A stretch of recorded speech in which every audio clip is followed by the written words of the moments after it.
Conseil du Trésor? Non, pas encore. J'attends toujours des nouvelles, mais j'ai bonne espérance que ça va être dans le courant de la semaine. Je ne peux pas vous dire quand, mais je laisse ça à la discrétion de Mme Jérôme Forger. Vous rencontrez M. Lafortune hier, me semble-t-il? Pas hier, non. Je n'ai pas rencontré M. Lafortune, mais on se rencontre souvent, puis on va trouver des solutions. Je suis confiant. Mais je pense que ce qu'il faut attendre cette semaine, c'est la décision de Mme Jérôme Forger, et on verra à partir de là qu'est-ce qu'on va faire avec le Salon du Livre. Elle va être en mesure de lui offrir une solution dès que vous allez avoir la réponse pour le Palais des Congrès. Bien, le Salon du Livre va travailler aussi sur des solutions. Ils ont fait un certain nombre de visites. Et il faudra peut-être se rasseoir ensemble avec toute l'organisation du Salon du Livre aussitôt qu'on connaîtra la décision de Mme Jérôme Forget. Est-ce qu'Ottawa est écarté? Définitivement. Bien, le Salon du Livre a toujours été dans l'ancienne ville de Hull, maintenant dans Gatineau, et on veut faire en sorte qu'il reste à Gatineau. Et en tant que ville, on va aider le Salon du Livre. On a toujours contribué au Salon du Livre et on veut continuer à le faire.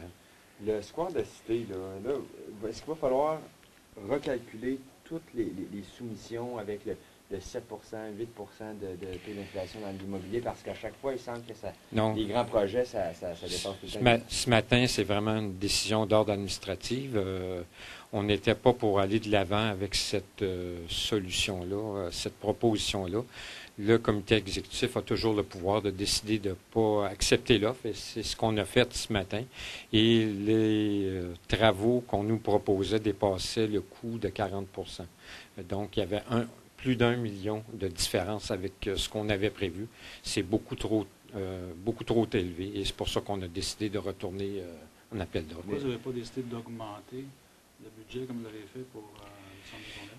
Parce que passer de 2,5 millions à 3,6 millions, ça me semble exagéré. Et c'est pour ça que le comité exécutif a décidé de retourner, d'aller vers de nouvelles soumissions. Qu'est-ce qui vous fait croire qu'il y aura plus d'un soumissionnaire?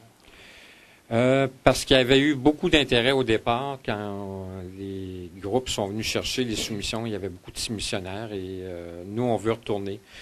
Même si on avait un seul soumissionnaire, on trouve ça beaucoup trop élevé et on a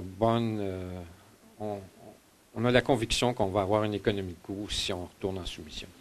Dans le cas du complexe sportif, l'argument, c'était qu'il y avait une augmentation du coût du marché de la construction pour justifier une augmentation de budget. Là, ça ne tient pas.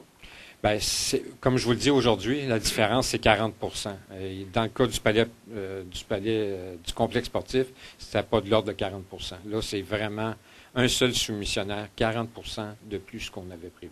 Allez-vous encore travailler avec Planicité? Si on va travailler avec Planicité, oui. C'est un différend qu'on a eu au début qui a retardé le processus d'1 an, mais oui, on va travailler avec Planicité.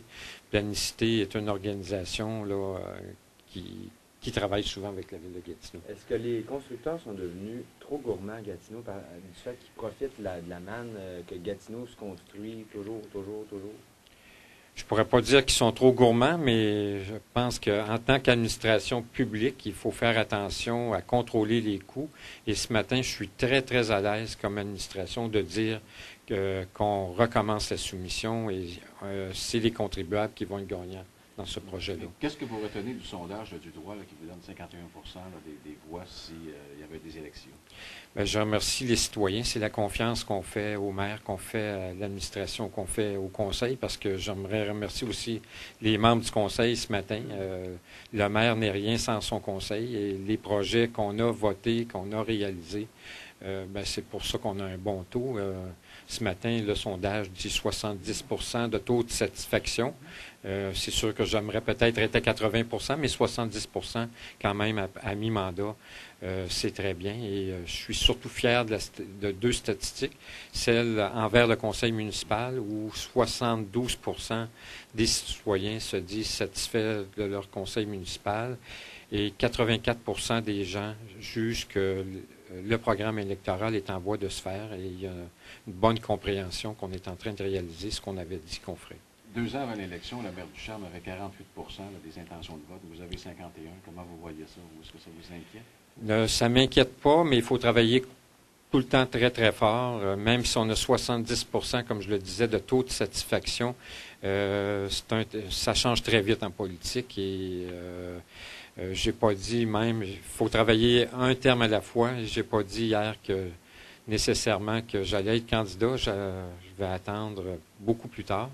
Et il faut continuer à travailler très fort, puis il faut continuer à ce que les projets se fassent.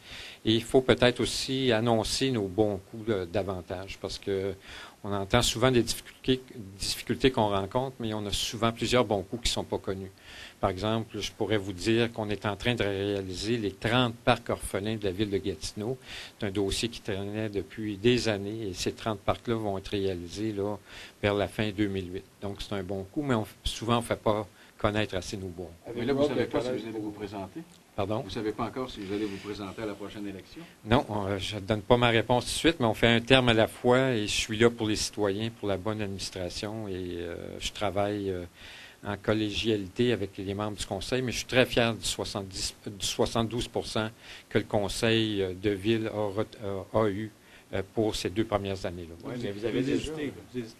Non, je n'hésite pas du tout, mais 72 % de satisfaction envers les membres du conseil, c'est donc dire qu'il y a une grande satisfaction des citoyens envers l'administration. Sauf que quand on regarde le sondage, excuse-moi, Oui. quand on regarde le sondage, 10 % de très satisfaits, c'est quand même assez mince. Oui, mais 60 % de satisfaits, ça fait 70 % de satisfaits. Et j'étais à Québec il y a un mois, et c'est exactement le taux que Mme Boucher avait à Québec, le 70 %.